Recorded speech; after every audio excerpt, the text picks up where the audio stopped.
सुत सुत जलधि पार्गेभ्य स परमत विभावना पटुमतिभ्य सुचरित तपो निधिभ्यो नमो गुरुभ्यो गुण गुरुभ्य 36 गुण समग्री पंच विहाचार करण संदरि से शिष्यानुग्रह कुशले धम्माय सदा वंदे गुरु भक्ति संयमेण यतरन्ति संसार सायरम घोरम क्षिण्णति अठकम्मं जम्मण मरणं न पावन्ति ये नित्यं व्रतमंत्र होम निरता ध्यानाग्निहोत्रा कुलाहे षट्कर्माभितस्तपो धंधना साधु क्रिया साधवे शील पावरना गुण प्रहार चंद्रार्क तेजोधिका हे मोक्ष द्वार कपाट पाटन भटः प्रीणन्तु मां साधवे गुरुवे पान्तु नो नित्यं ज्ञान दर्शन नायिका है चारित्राणो गंभीरा मुख्य मार्गोपदेशका है इच्छाएं भंति आयरी भक्ति कौशगो कौ तस्सालुचुम समनान समदन संसमचरिताणम पंच विहचाराणम आयरियाणम आयारादि सुदनान उद्देश्याणम तीरण गुण पालन रयाणम सवसागुणम नित्यकालम अंचेमी पूज्येमी वंदामी नमस्सामी दुख कौ कम खौ बोहिलाओ सगाई सुगई मरणम समी मरणम गिरु संपत्ति हो मध्यम।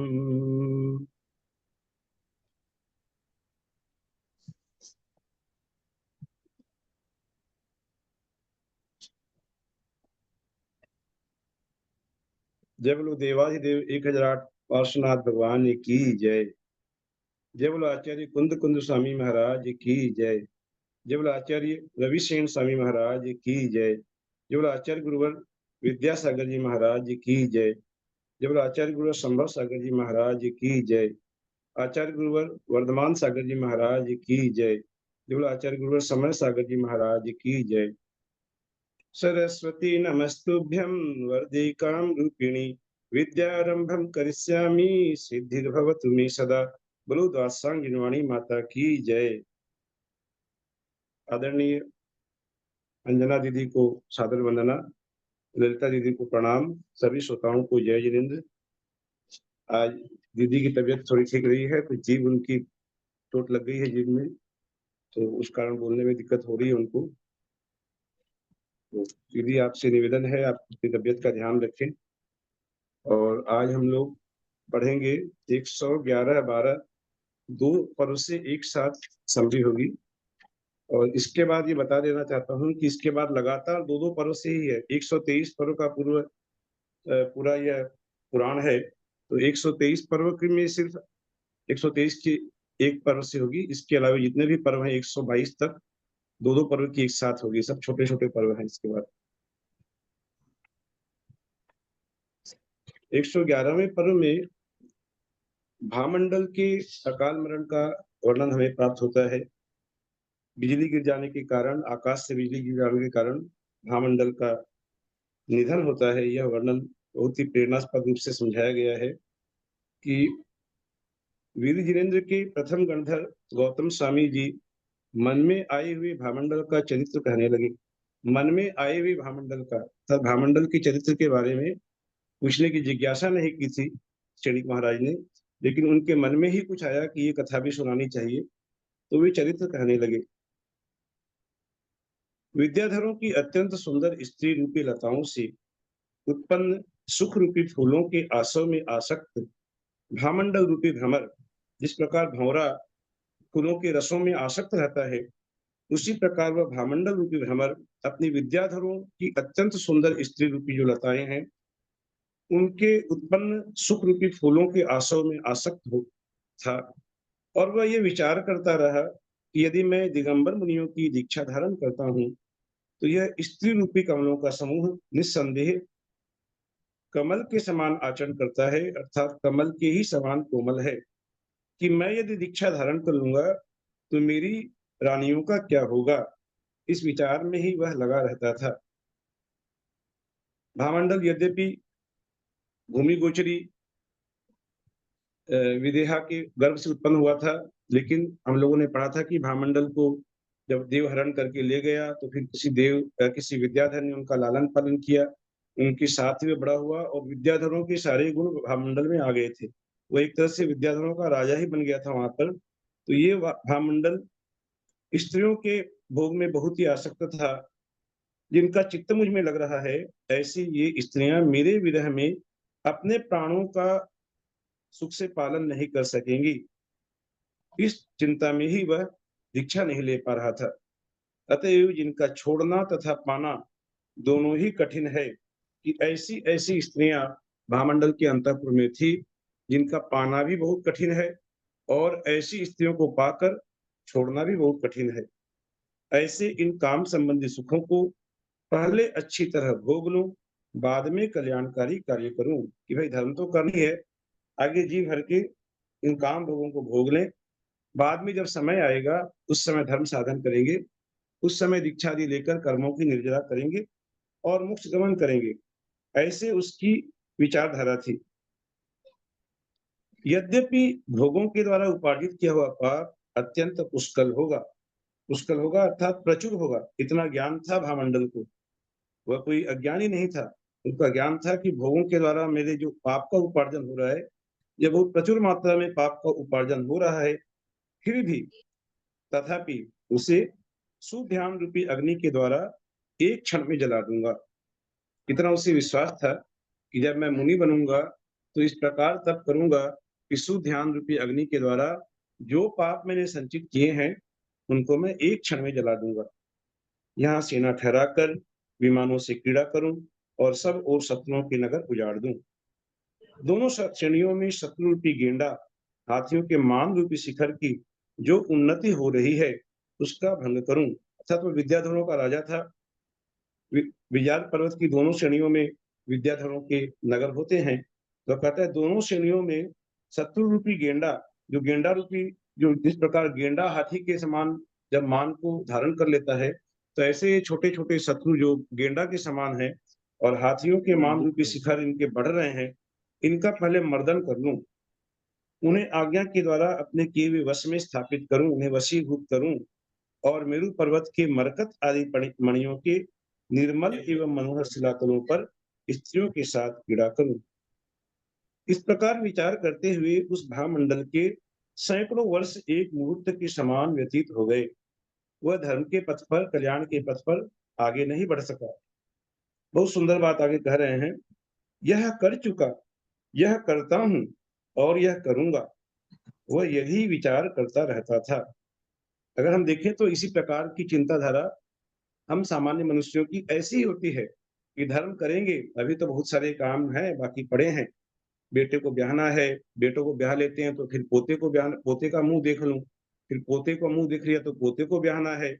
तो ये जो घर गृहस्थी के जो प्रपंच हैं ये कभी खत्म होते नहीं और मनुष्य इसी आशा में रहता है कि ये सारे काम कर लूं फिर मैं धर्म ध्यान करूंगा, और कब प्राण पखेरु उड़ जाते हैं वह जीव धरा का धरा रह जाता है। ऐसी स्थिति ही बहुत से लोगों की है। तो बुढ़ापे में तो धर्म होता नहीं है, धर्म तो जवानी में ही होता है, जब इंद्रियां सक्षम होती हैं, सक्रिय रहती हैं, उस समय ही धर्म ध्यान होता है। बाकी बुढ़ापा आने पर तो नमोकार मंत्र भी मनुष्य नहीं जाप कर सकता है, ऐसी स्थिति हो जाती है। तो यही भामंडल, इतना महापुरुष, इतना बड़ा सामर्थ्यवान राजा, वो सोचता था कि यह कर चुका, यह करता हूं और यह करूंगा। इसी विचार में उसके 100 वर्ष निकल गए। एक दिन वह महल के 7वें खंड में बैठा था कि उसके मस्तक पर वज्र गिरा, आसमान से वज्र गिरा, बिजली गिरी, जिससे वह मृत्यु को प्राप्त हो गया। यद्यपि वह अपने जन्मांतर की समस्त चेष्टा को जानता था, तथापि इतना दीर्घ सूत्री था कि आत्म कल्याण में स्थित नहीं हुआ। जैसे हमने बताया पहले कि वह ज्ञानी तो था, अपने जन्मांतर की समस्त चेष्टाओं को जानता था, लेकिन जानते हुए भी वह आत्म कल्याण में अपने कदम नहीं बढ़ा सका। तृष्णा और विषाद को नष्ट करने वाले मनुष्य को क्षण भर के लिए भी शांति नहीं होती, क्योंकि उनके मस्तक के समीप पैर रखने वाला मृत्यु सदा अवसर की ये प्रतीक्षा भाई किया साहब, ये करता है। सैकड़ों वर्ष बीत गए, 100 वर्ष कहाँ लिखा है? 100 वर्ष कहाँ लिखा है? लिखा ना यार, देखिए ऊपर 11वें श्लोक में पढ़िए, 10वें श्लोक में लिखा ना, भामंडल ये के सैकड़ों, 10वें श्लोक में लिखा है, देखिए कि सैकड़ों भामंडल, वर्ष बीत गए, 100 तो वर्ष सैकड़ों कहाँ माने तो लिखा? 100 हुआ ना, सैकड़ों माने तो कई 100 वर्ष हो गए, मतलब सैकड़ों माने 100 नहीं बल्कि कई 100, अच्छा, 1200, सैकड़ों मतलब 1400, 1500 कई कुछ भी हो सौ। सकता है।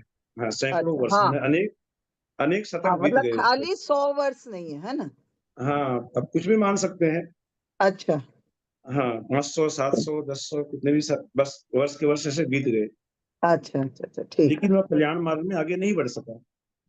तो तृष्णा और विषाद को नष्ट करने वाले मनुष्य को क्षण भर के लिए भी शांति नहीं होती, क्योंकि उसके जिसने तृष्णा और विषाद को जो नष्ट कर दिया है, ऐसा मनुष्य शांति को प्राप्त नहीं होता, क्योंकि उनके मस्तक के समीप पैर रखने वाला मृत्यु सदा अवसर की प्रतीक्षा किया करता है। क्षण भर में नष्ट हो जाने वाले इस अधम शरीर के लिए हमारा यह शरीर जिसे हम अपना मानते हैं, ये क्या है? अधम है, यह अत्यंत कृतघ्न है। कब यह साथ छोड़ देगा इसका कोई भरोसा नहीं। तो ऐसे शरीर के लिए विषयों का दास हुआ यह नीच प्राणी क्या क्या नहीं करता है।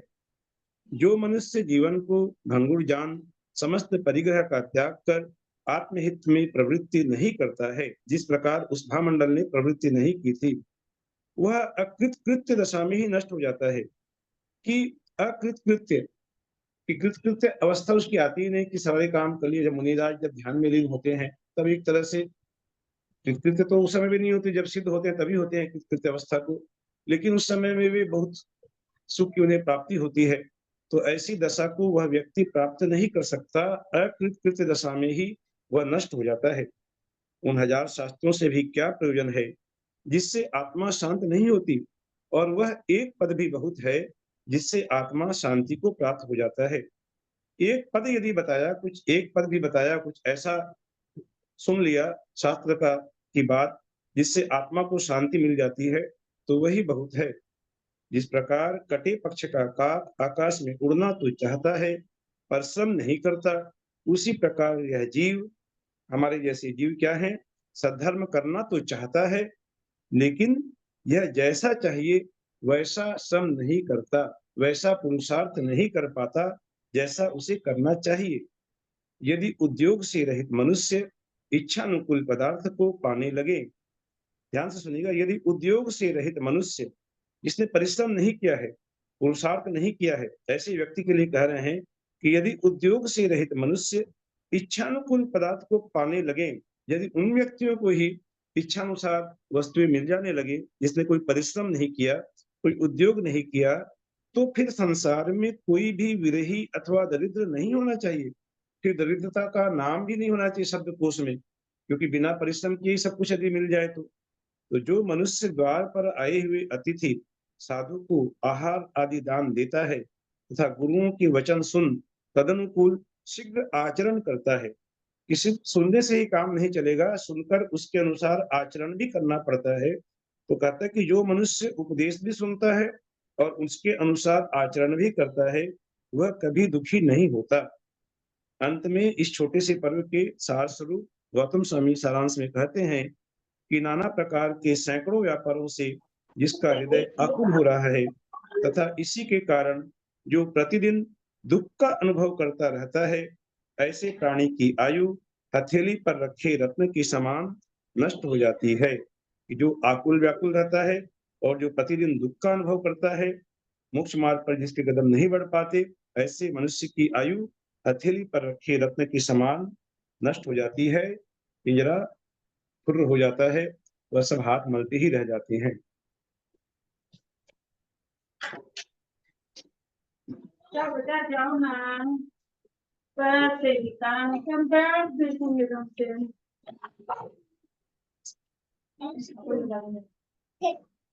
आइए आगे हम लोग 112वें पर्व का वर्णन पढ़ते हैं।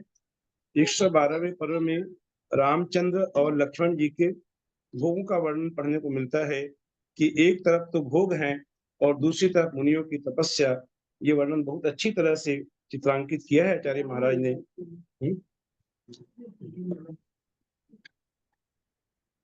कि महास्नेह से बंधे राम लक्ष्मण का उष्ण वर्षा और शीत के भेद से 3 प्रकार का काल धीरे धीरे व्यतीत हो रहा था। महास्नेह से बंधे थे दोनों भाई, आपस में बहुत स्नेह था, और उनका उष्ण काल, वर्षा काल, शीतकाल, कुछ भी हो, उष्ण काल हो, वर्षा काल हो या शीतकाल हो, उन दोनों भाइयों को कहीं भी कोई प्रकार की तकलीफ नहीं होती थी। बड़े सुख से उनके दिन व्यतीत हो रहे थे। गर्मी का वर्णन पहले करते हैं कि गर्मी का वर्णन किस प्रकार की गर्मी, जिस समय नदियां सूख जाती हैं, वन दावानल से व्याप्त हो जाते हैं, अपने आप जंगलों में आग लग जाती है, ऐसी गर्मी। और प्रतिमा योग को धारण करने वाले मुनि सूर्य के सम्मुख खड़े रहते हैं, ऐसी चिलचिलाती धूप में सूरज के सामने खड़े होकर जो तपस्या करते हैं, ऐसे समय में राम लक्ष्मण ऐसे समय में राम लक्ष्मण जल के फव्वारों से युक्त सुंदर महलों में तथा समस्त प्रिय उपकरणों से सुशोभित उद्यानों में क्रीड़ा करते थे।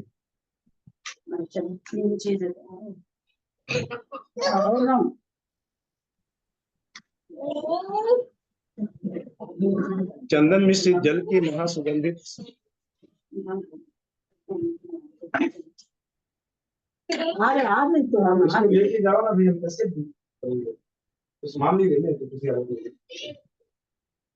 तुम बाहर आओ ना बेटा, मैं एक चौड़ा खींच के मार दूंगी। सोच चलो मैं इसको लेकर तुम चलो। जब तुम्हारी मैम पढ़ाने आती तो कोई जाता चलो चलो दूध पियो। अभी तो मैं से पढ़ के होमवर्क करती है ना, कोई आता ही। ऐसे समय में राम लक्ष्मण जल के फव्वारों से युक्त सुंदर महलों में समस्त प्रिय उपकरणों से सुशोभित उद्यानों में क्रीड़ा करते थे। प्रिय उपकरणों से, आज भी उपकरण बहुत से सुशोभित है, भयंकर से भयंकर गर्मी पड़े कोई फर्क नहीं पड़ता। घर में हम लोगों ने एसी लगा रखी है, चारों तरफ एसी है, बिल्कुल सुकून से आराम से रहते हैं। और इस प्रकार की हमें अभ्यास हो गया कि यदि 10 मिनट भी एसी के बाहर होते हैं तो आकुल व्याकुल होने लगते हैं। ऐसी स्थिति, ऐसे भोग उपभोगों की कमी आज भी नहीं है। तो ये रामचंद्र जी के यहाँ पर कह रहे हैं कि इलायची, लौंग, कपूर के चूर्ण के संसर्ग से शीतल, निर्मल, स्वादिष्ट और मनोहर जल का वे सेवन करते थे। नाना प्रकार की कथाओं में दक्ष स्त्रियां उनकी सेवा करती थी। इस प्रकार वे ग्रीष्म काल में भी शीतकाल को पकड़कर बलात् धारण कर रहे थे। ग्रीष्म काल है तो है, बाहर ग्रीष्म काल है, कोई फर्क नहीं पड़ता, लेकिन शीतकाल को बलपूर्वक पकड़ करके वे धारण कर रहे थे, क्योंकि भोग उपभोग की सामग्री की कोई कमी नहीं थी उनके पास। आगे वर्षा का वर्णन करते हैं कि जिनका शरीर जल की धाराओं से धुल गया है, ऐसे मुनिराज जिस समय वृक्षों के मूल में बैठकर अपने असुर कर्मों का क्षय करते हैं, वे मुनिराज तपस्या करते हैं। हम लोग पढ़ते हैं देवशास्त्र गुरु की पूजा में, जुगल किशोर जी द्वारा जो रचित जयमाला है उसमें पढ़ते, बहुत सुंदर लाइनें लिखी हैं। करते तपशैल नदी तट पर तरुतल वर्षा की झड़ियों में, समता रस पान किया करते सुख दुख दोनों की घड़ियों में। वे मुनिराज तप करते हैं नदी के तट पर, तरुतल पर, वृक्ष के तले, वर्षा की झड़ियों में। जब झड़ी लगी हुई वर्षा की, ऐसे समय में वे मुनिराज वृक्षों के नीचे बैठकर तपस्या करते हैं, समता रस पान करते हैं, सुख दुख दोनों की घड़ियों में करते हैं। तो यही यहाँ पर वर्षा काल का वर्णन कर रहे हैं कि जहां कहीं कौंधती हुई बिजली के द्वारा प्रकाश फैल जाता है, तो कहीं मेघों के द्वारा अंधकार फैला हुआ है। ऐसा दृश्य है जहां पर कि अंधकार, इस प्रकार का अंधकार के हाथ से हाथ दिखाई नहीं पड़ रहे हैं। जहां जल के प्रवाह विशाल घर घर शब्द करते हुए बहते हैं, और जहां किनारों को ढाकर बहा ले जाने वाली नदियां बहती हैं, उस वर्षा काल में वे मेरु के शिखर के समान उन्नत महलों में विद्यमान रहते थे। ऊंचे ऊंचे हिस्सों में वे राम लक्ष्मण दोनों भाई बहुत से आराम से रहते थे, मस्त धारण करते थे। महाविलासिनी स्त्रियों के नेत्र रूपी भ्रमर समूह के लिए वे कमल वन के समान सुखकारी थे, और सुंदर स्त्रियों के साथ क्रीड़ा करते हुए यक्षेंद्र के समान सुख से विद्यमान होते थे। एक तरफ तो इस प्रकार के भोग हैं और एक तरफ मुनिराज का तप है। मुनिराज तो तप में लीन है। अब आगे शीत ऋतु का वर्णन करते हैं कि शीत ऋतु में कैसा चलता था कि जिस काल में रात्रि के समय धर्म ध्यान में लीन मुनिराज धर्म ध्यान में लीन रहते हैं, वन के खुले चबूतरों पर बैठे मुनिराज बर्फ रूपी वस्त्र से आवृत हो स्थित रहते हैं। इस प्रकार की ठंडी कि जहां पर बर्फ गिरती है और बर्फ रूपी वस्त्र से वे मुनिराज ढक जाते हैं, ऐसे समय में खुले चबूतरों पर बैठकर वे मुनिराज ध्यान लगाते हैं। जहां अत्यंत शीत वायु से वृक्ष नष्ट हो जाते हैं, इतनी शीत लहरी जहां चलती है कि वृक्ष भी सहन नहीं कर सकते, वे वृक्ष नष्ट हो जाते हैं, कमलों के वन सूख जाते हैं। और जहां लोग सूर्योदय को अत्यंत पसंद करते हैं कि कब सूर्योदय हो तो थोड़ी सी कुछ गर्मी का आभास मिले, ऐसे शीतकाल में वे दोनों भाई महलों के गर्भगृह में इच्छानुसार रहते थे। उनके वक्षस्थल तरुण स्त्रियों की स्तनों की पीड़ा से आधार थे। वीणा, मृदंग, बांसुरी आदि से उत्पन्न कानों के लिए उत्तम, जिन्होंने अपनी वाणी से वीणा को जीत लिया था, ऐसी अनुकूल स्त्रियां बड़े आदर से उनकी सेवा करती थीं। अर्थात वे अत्यंत सुख से उनके जीवन व्यतीत हो रहे थे, चाहे शीतकाल हो या वर्षा काल हो या उष्ण काल हो, तनिक भी उन्हें पीड़ा नहीं होती थी। इस प्रकार वे पुण्य कर्म के प्रभाव से रात दिन अत्यधिक भोग संपदा से युक्त रहते हुए सुख के समय व्यतीत करते थे। अर्थात यहाँ पर आचार्य महाराज ने इस प्रकरण के द्वारा दोनों प्रकार के जो जीव हैं, जो कोई तो मोक्ष कल्याण मार्ग में स्थित हैं और कोई भोग मार्ग में भोगों में रचे पचे हुए हैं, उन दोनों का उन्होंने चित्रण किया है। उन दोनों का लुखा जोखा यहाँ पर चित्र की तरह उपस्थित किया है। आगे गौतम स्वामी कहते हैं, इस तरह वे दोनों लोकोत्तम पुरुष सुख से विद्यमान थे। अब आगे वीर हनुमान का वृत्तांत सुन। हनुमान का कथानक कहते हैं कि हनुमान कैसे उस ऐश्वर्य का उपभोग कर रहा था कि पूर्व पुण्य के प्रभाव से हनुमान देव के समान परम ऐश्वर्य का उपभोग कर रहा था। विद्याधरों के महात्म्य से सहित तथा उत्तम उत्तम क्रियाओं से युक्त हनुमान हजारों स्त्रियों का परिवार लिए इच्छानुसार पृथ्वी में भ्रमण करता था। उत्तम विमान पर आरूढ़, वह चूंकि विद्याधरों का राजा था तो विमान पर तो आरूढ़ होंगे ही वे, तो कह रहे उत्तम विमान पर आरूढ़ तथा उत्तम विभूति से युक्त श्रीमान हनुमान उत्तम वन आदि प्रदेशों में देव के समान पीड़ा करता था। किसी समय जगत के उन्माद का कारण फूलों से सुशोभित वसंत ऋतु आई।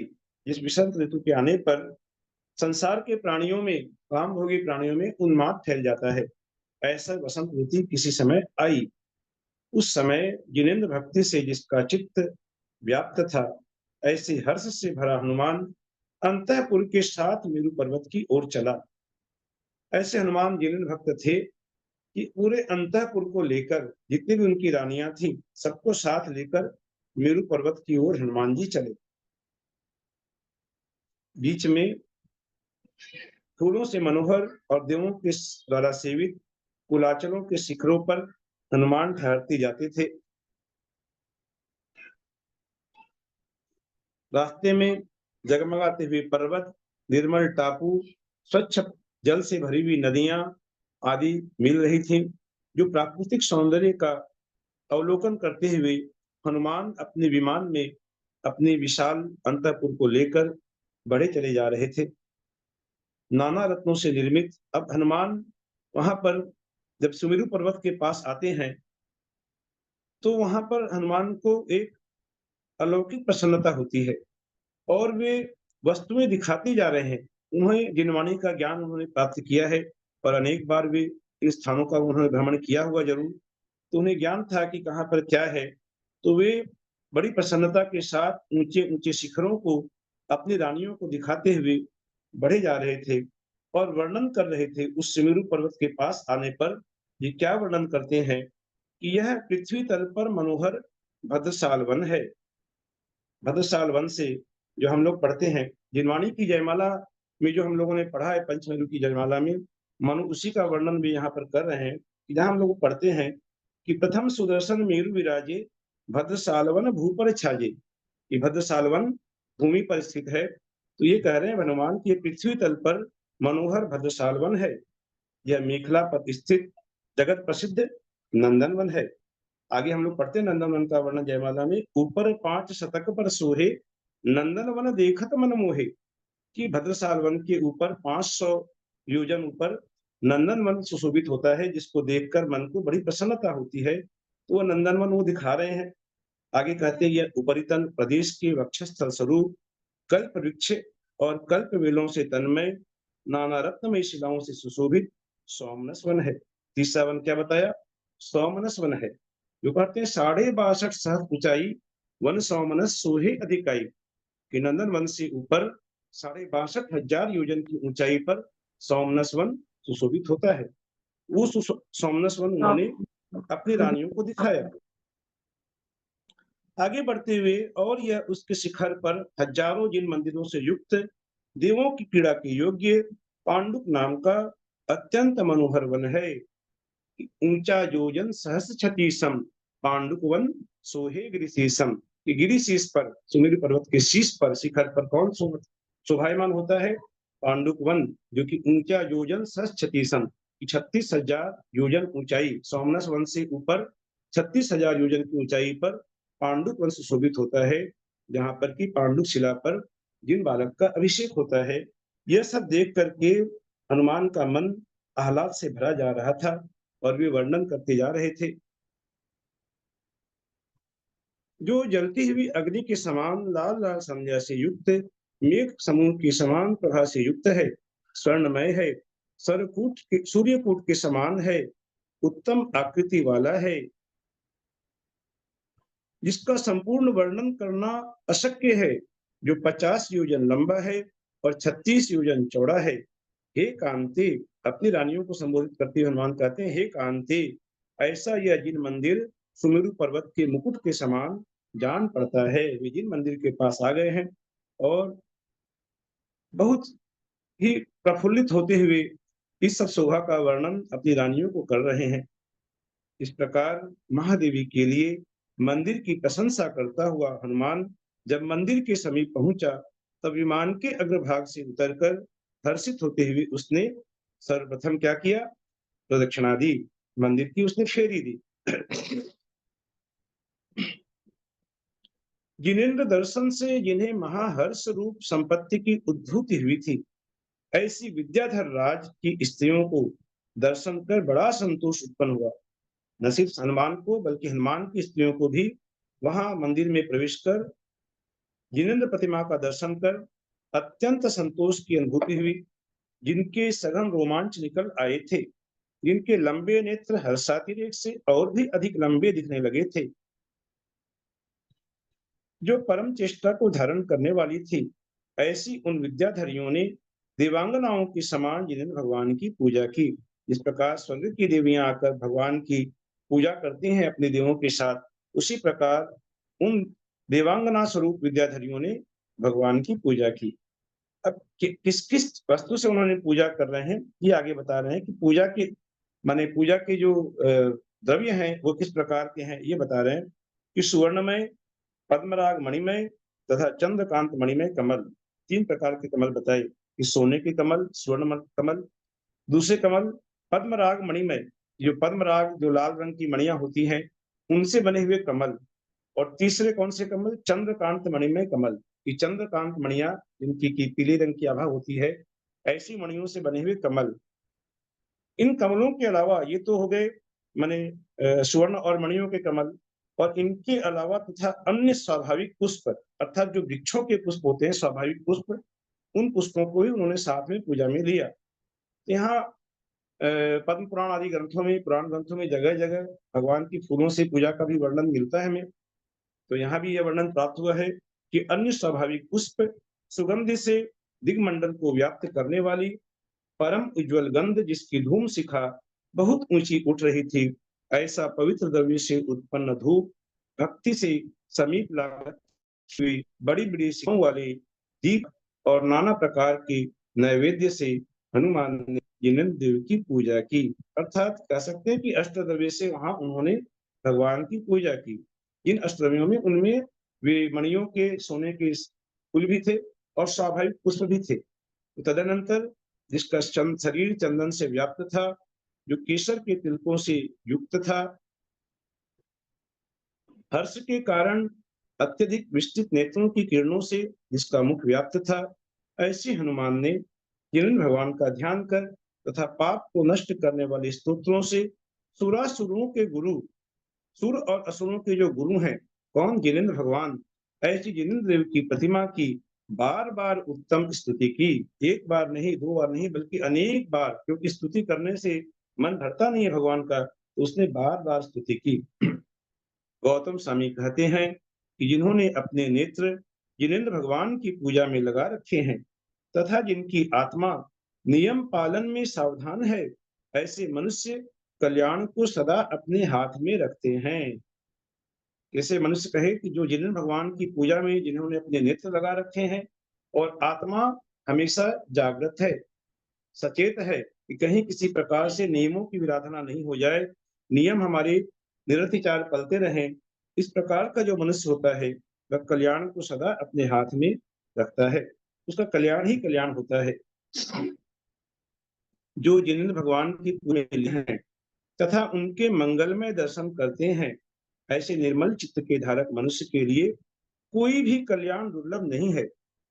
सावक के कुल में जन्म होना, आगे बहुत अच्छी बात बता रहे हैं कि हमारा हमारे जन्म का फल क्या है, ये बता रहे हैं कि सावक के कुल में जन्म होना। अब से सावक के कुल में जन्म तो हो गया, लेकिन जिन्हें भगवान में यदि भक्ति नहीं है, उनके प्रति अनुराग नहीं है, तो सावक के कुल में जन्म लेना बेकार है। इसीलिए कहते हैं कि सावक के कुल में जन्म लेना, जिन्हें भगवान में सुदृढ़ भक्ति होना और समाधि पूर्वक मरण होना, यही मनुष्य जन्म का पूर्ण फल है। कि तीन पूर्ण फल बताए कि सावक के कुल में जन्म हो गया हमारा, ये बहुत बड़ा फल हमें प्राप्त हुआ। उसके साथ साथ जिन्हें भगवान की भक्ति भी हमने की और भी बहुत फल को प्राप्त किया। और मरण काल में यदि समता भावों से समाधि पूर्वक मरण कर लिया, तो फिर ये मनुष्य जन्म का लेने का, हमारा जो मनुष्य जन्म लेना, ये सार्थक होता है। हम लोग पूजा करते समय जब विसर्जन पाठ पढ़ते हैं तो प्रतिदिन कहते हैं, क्या कहते हैं? हे जगबंधु जिनेश्वर, पाऊं तव चरण शरण बलिहारी, मरण समाधि सुदुर्लभ, कर्मों का क्षय सुबोध सुखकारी। कि मरण समाधि यह सुदुर्लभ है, बहुत दुर्लभ है, किसी किसी बिरले व्यक्ति को यह प्राप्त होती है। तो ऐसी मरण समाधि है भगवान हमें प्राप्त हो, आपकी पूजा का हमें ऐसा ही फल प्राप्त हो कि हम समाधि पूर्वक मरण करें। तो यही कहा यहाँ पर आचार्य महाराज कह रहे हैं, यह मनुष्य जन्म का पूर्ण फल है। इस तरह चिरकाल तक वीणा बजाकर बार बार स्तुति और पूजा कर वंदना कर, जिन्हें भगवान के लिए पीठ नहीं देता हुआ, जब भगवान के मंदिर से निकले तो पीठ नहीं देनी चाहिए, वही कह रहे हैं कि पीठ नहीं देता हुआ हनुमान नहीं चाहते हुए की तरह विशब्द हो जिन मंदिर से बाहर निकला। कि चाहते नहीं है ऐसा, ये अपूर्व अवसर कभी कभी हमारे जीवन में आता है कि जब भगवान की भक्ति में इतनी तन्मयता हो जाती है, बहुत बिरले ऐसे अवसर आते हैं कि जब मंदिर से बाहर जाने का मन नहीं करता, कि जाएंगे नहीं, भगवान की तरफ टकटकी लगाकर देख ही रहे हैं, मन नहीं भरता है। लेकिन क्या करें, संसार है, जाना भी पड़ता है। तो ये हनुमान के लिए कह रहे हैं कि नहीं चाहते हुए भी, कि वह उस प्रकार भक्ति में ओत-प्रोत हो गया था हनुमान, वह नहीं जाना चाह रहे थे, लेकिन फिर भी जिन मंदिर से बाहर निकला, हजारों स्त्रियों के साथ विमान पर चढ़कर उसने उत्तम ज्योतिष देव के समान मेरु पर्वत की प्रदक्षिणा दी। जिस प्रकार ज्योतिषी देव जो सूर्य, तारे, नक्षत्र आदि सुमेरु पर्वत की जिस प्रकार प्रदक्षिणा देते हैं, उसी प्रकार उसने पूरे अपने परिकर के साथ उस सुमेरु पर्वत की परिक्रमा दी। सुंदर क्रियाओं को धारण करने वाला हनुमान एक दूसरे गिरिराज के समान प्रेम वश मानो सुमेरु से जाने की अंतिम आज्ञा ही ले रहा हो। अब वह धीरे धीरे भरत क्षेत्र की ओर धीरे धीरे आकाश में चला। संध्या सूर्य अस्ताचल के ऊपर निवास को प्राप्त हुआ, संध्या काल आ गया था। उस समय कृष्ण पक्ष था, तो कृष्ण पक्ष में स्वाभाविक रूप से अंधकार का साम्राज्य होता है।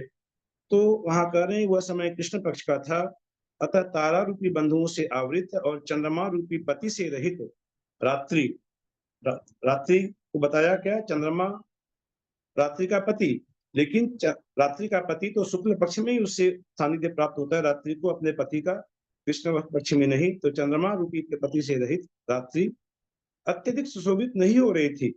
इसलिए आकाश से उतर सुरदुंदुभि नामक परम मनोहर तत्ते पर्वत पर धीरे धीरे हनुमान ने अपनी सेना वहां ठहरा दी। अथानंतर हनुमान कैलाश पर्वत के ऊपरी मैदान के समान विमान की चंद्रशाला संबंधी शिखर के समीप सुख से बैठा था। अपनी स्त्रियों के साथ बड़े सुख से बैठ करके वहां पर रात्रि का आनंद ले रहा था कि ऐसे समय में क्या देखता है, उसने बहुत ऊंचे आकाश से गिरते हुए तथा क्षण एक में अंधकार रूप हो जाने वाले देदीप्यमान कांति के धारक ज्योतिर्बिंब को देखा। ज्योतिर्बिंब को देखा, कोई नक्षत्र, कोई सौर मंडल का कोई नक्षत्र या तारा वहां से टूटते हुए उसने देखा, जिससे कि हनुमान को वहां वैराग्य हो गया। क्या विचार करने लगे कि हाय हाय, बड़े दुख की बात है कि इस संसार में वह स्थान नहीं जहां देव समूह के बीच में मृत्यु इच्छा अनुसार क्रीड़ा नहीं करती हो। ऐसा कौन सा स्थान है? देवों को तो अमर कहा जाता है, यद्यपि उनकी भी मृत्यु होती है, लेकिन उपचार से उन्हें अमर कहा जाता है क्योंकि वे बहुत लंबी आयु के धारक होते हैं। तो जब उसने अपनी आंख से देख लिया, किसी तारे का पतन देख लिया, अर्थात किसी ज्योतिषी देव की मृत्यु हो गई, यह ज्ञानी हनुमान को यह समझ में आ गया। तो ये विचार करने लगे कि इस संसार में देव समूह के बीच भी मृत्यु क्रीड़ा करती है, वे भी मृत्यु को प्राप्त होते हैं। कि ज्योतिषी देवों की आयु हम लोगों ने क्या पढ़ी शास्त्रों में कि उत्कृष्ट आयु जो है उनकी चौथाई पल्ले से लेकर एक पल्ले से कुछ ज्यादा होती है। ताराओं की आयु चौथाई पल्ले की होती है, नक्षत्रों की आयु आधा पल्ले की होती है, सूर्य चंद्रमा आदि एक पल्ले से अधिक आयु के होते हैं। ये सब वर्णन शास्त्रों में पढ़ते हैं। तो ये जो चौथाई पल्ले की भी यदि आयु हो, आधा पल्ले की भी आयु हो, तो यह बहुत विशाल आयु होती है। और ऐसी आयु वाले देव को मृत्यु को प्राप्त होते देख करके हनुमान के मन में वैराग्य आ गया और हनुमान सोचने लगे कि इस प्राणी ने संसार में अनंत बार जिस सुख दुख का अनुभव नहीं किया है, वह तीन लोक में भी नहीं है। यह मोह की बड़ी प्रबल महिमा है कि यह जीव इतने समय तक दुख से भटकता रहा है। हजारों उत्सर्पणियों और अवसर्पणियों में कष्ट सहित भ्रमण करने के बाद मनुष्य पर्याय प्राप्त होती है। जिस मनुष्य पर्याय के लिए अभी कहा कि यह इतने दुर्लभ है, इतने मनुष्य दुर्लभ पर्याय में हमने सावक की पर्याय प्राप्त की, जिन्होंने भगवान की भक्ति प्राप्त की, और यदि अंत समय में समाधि से मरण हमारा हो जाए तो इस सोने में सुहागा, इससे बढ़कर और क्या चाहिए? मनुष्य जन्म को प्राप्त करना सार्थक हो गया। तो ये मनुष्य जन्म इस प्रकार प्राप्त होता है, ये यहाँ बता रहे हैं कि हजारों उत्सर्पणियों और अवसर्पणियों में, हाँ था, कितने नंबर श्लोक पढ़ रहा था अभी मैं, हाँ 81 नंबर में, कि हजारों उत्सर्पणियों और अवसर्पणियों में कष्ट सहित भ्रमण करने के बाद यह जीव पता नहीं कौन कौन सी पर्याय में उत्पन्न होता है, कौन सी पर्याय इसने अनंत बार नहीं भोगी है। और हजारों उत्सर्पणी अर्थात 10 कोड़ा कुड़ी सागर की एक उत्सर्पणी होती है। 10 कोड़ा कुड़ी सागर अर्थात 10 लाख करोड़ सागर की एक उत्सर्पणी और 10 लाख करोड़ सागर की एक अवसर्पणी, ऐसी हजारों उत्सर्पणियां और असर्पणियों में यह जीव कष्ट भोगता हुआ किसी प्रकार मनुष्य पर्याय को प्राप्त होता है। तो खेद है कि वह उस प्रकार नष्ट हो गई जिस प्रकार मानो प्राप्त ही नहीं हुई हो, कि कब ये मनुष्य पर्याय मिली और कब खत्म हो गई पता ही नहीं चला। मनुष्य पर्याय में भी भोग भोगते भोगते यह जीवन नष्ट हो गया। जिस प्रकार की भामंडल की कथा हमने पढ़ी, ऐसी ही दशा संसार के प्राणियों की होती है। विनाशी सुखों में आसक्त प्राणी कभी तृप्ति को प्राप्त नहीं होते और उस अतृप्त दशा में परिपूर्ण अंतिम अवस्था को प्राप्त हो जाते हैं। तृप्ति तो प्राप्त होती नहीं, अतृप्त दशा में ही मरण को प्राप्त हो जाते हैं। चंचल कुमार्ग में प्रवृत्ति करने वाली और अत्यंत दुखदायी इंद्रियां जिन मार्ग का आश्रय लिए बिना शांत नहीं होती, इंद्रियों को शांत करना है तो एक ही उपाय है कि जिन मार्ग का आश्रय लो।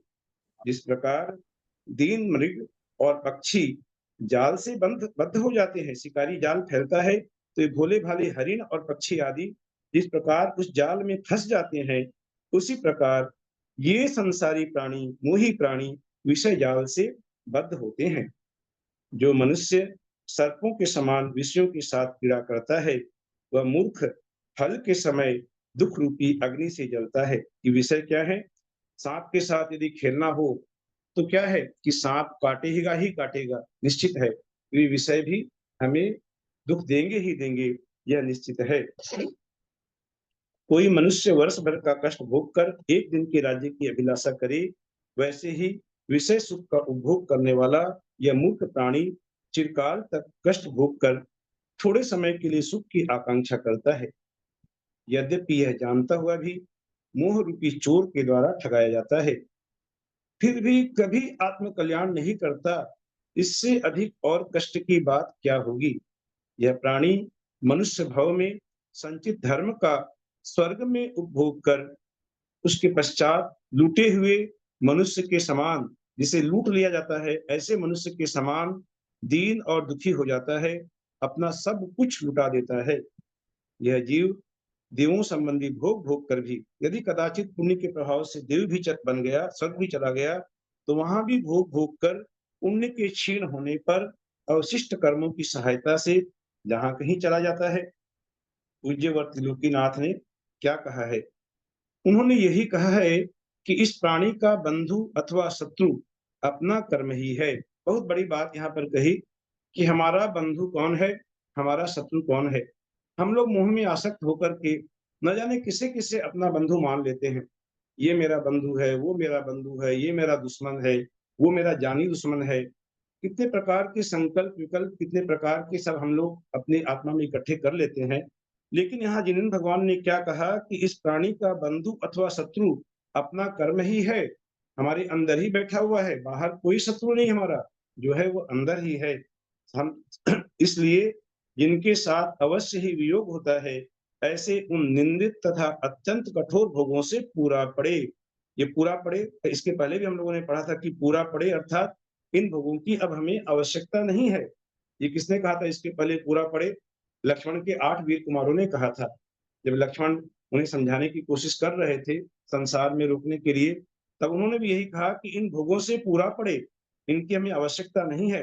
अब हनुमान के मन में भी यही विचार आ रहे हैं कि यदि मैं इन प्रियजनों का त्याग कर तप नहीं करता हूँ, ये जिन्हें प्रियजन जिस प्रकार भामंडल प्रियजनों के कारण दीक्षा नहीं ले पा रहा था कि मेरी रानियों का क्या होगा, अब हनुमान ये सोच रहे हैं कि इन प्रियजनों का, जो रानियां इनके पास वहां पर कैलाश पर्वत के ऊपर बैठी हुई हैं, हजारों स्त्रियां हैं, इनका त्याग कर यदि मैं तप नहीं करता हूं तो क्या होगा? शुभम चक्रवर्ती के समान अतृप्त दशा में मरूंगा।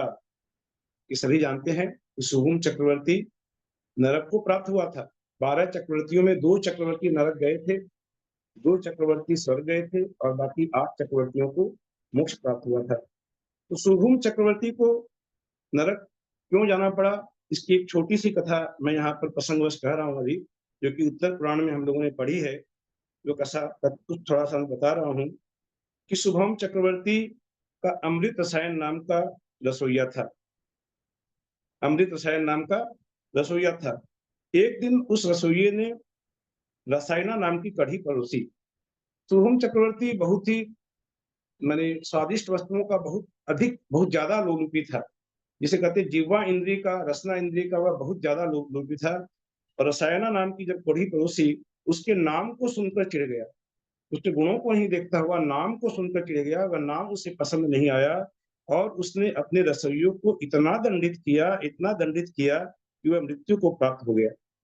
मृत्यु को प्राप्त कर वह रसोइया ज्योतिषी देव बना और ज्योतिषी देव बनकर जब उसे अवधि ज्ञान से पता चला कि इस चक्रवर्ती ने मुझे मारा था, तो वह बदला लेने के लिए तत्पर हुआ और उसने व्यापारी का वेश धारण करके मीठे मीठे फल बेचने वाला बन करके वह आया और चक्रवर्ती की सेवा करने लगा। चक्रवर्ती को मीठे मीठे फल खिलाने लगा। चक्रवर्ती तो जिह्वा इंद्रिय का लोलुपी था ही, उसके वश में आ गया, फल आदि खाकर के बड़ा प्रसन्न हुआ। तो एक दिन क्या हुआ कि फल खिलाकर फल समाप्त हुए, कहा उस व्यापारी ने कहा कि फल समाप्त हो गए, इसलिए है महाराज अब आप चलिए मेरे साथ, यदि फल खाना हो तो समुद्र में जहाज में रखे हुए हैं, वहां आपको फल खिलाता हूं। चक्रवर्ती रसना इंद्रिय से इतना ज्यादा वशीभूत था कि वह उसकी बातों में आ गया और वो वहां उसके साथ जहाज में जाने के लिए तत्पर हो गया।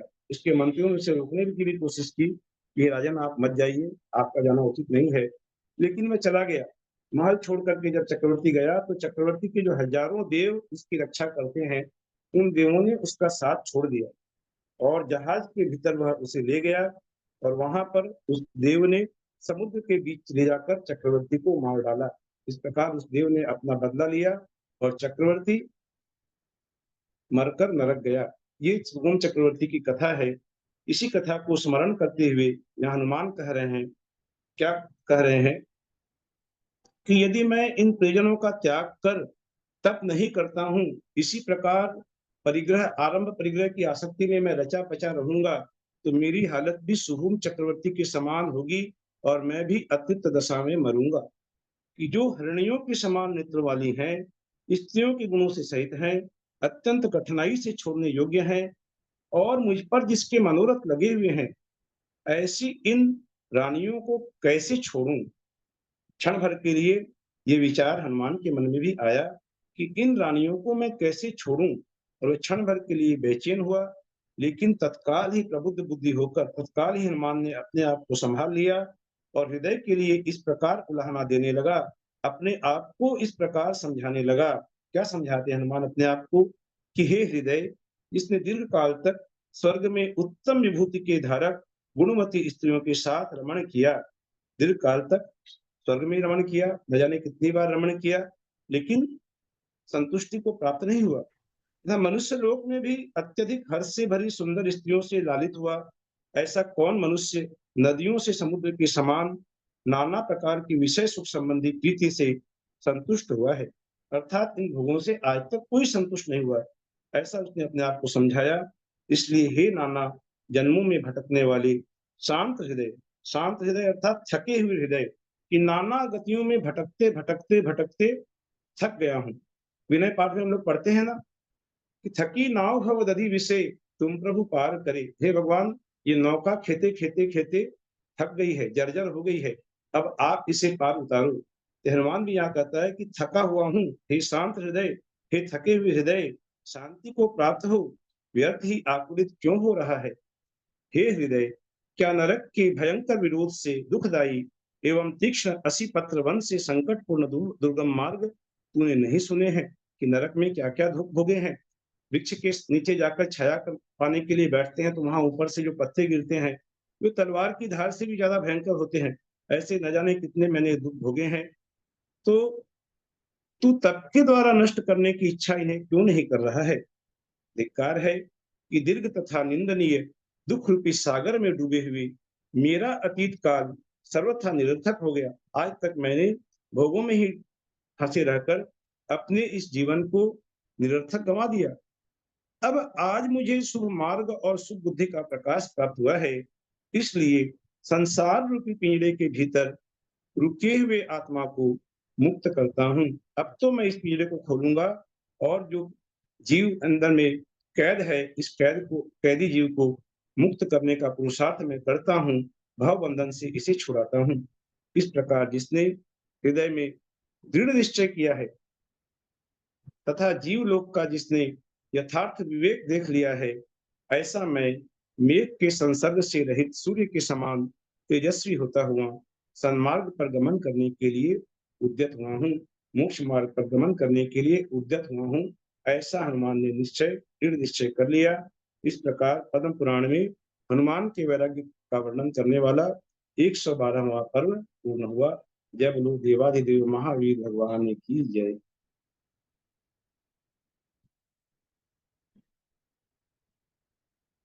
यदर्थमात्रा पदवाक्यहीनं मया प्रमादाद् किञ्चनोक्तं तन्मे क्षमित्वा विदधातु देवी सरस्वती केवलबोधलब्धिं।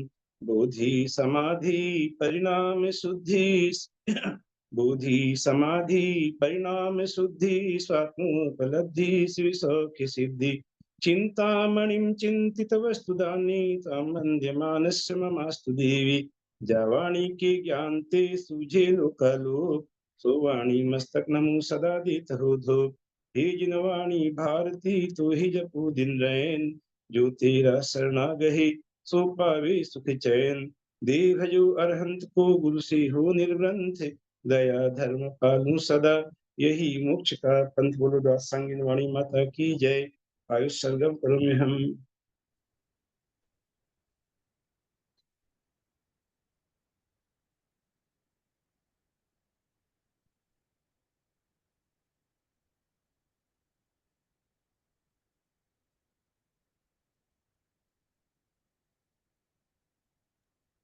अंजना जी को अंजना जी को वंदना, सभी प्रतिमा दादियों को वंदना, सभी बड़ों को सादर चरण स्पर्श, सभी को सादर जय जिनेन्द्र।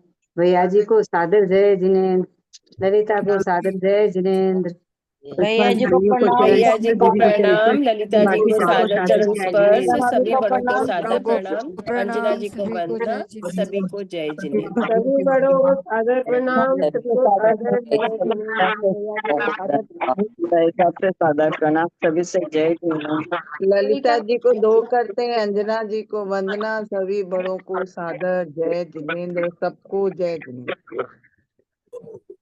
जय जय प्रणाम, जय जिनेन्द्र, जय जिनेन्द्र। भैया जी पेपर भेजिए,